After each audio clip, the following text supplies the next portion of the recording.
मोहम्मद शामी से शादी की खबरें, सानिया मिर्जा के वालिद का सख्त रद्द अमल आ गया।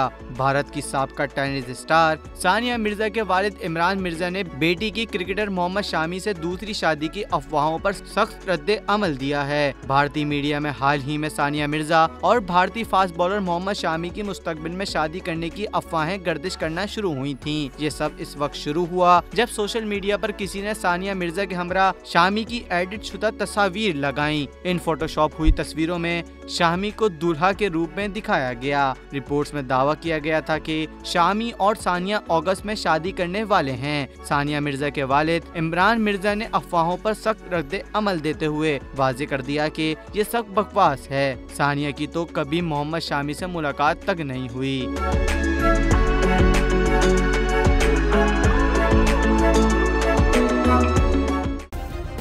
सब्सक्राइब करें और बेल दबाएं ताकि कोई खबर रह न जाए।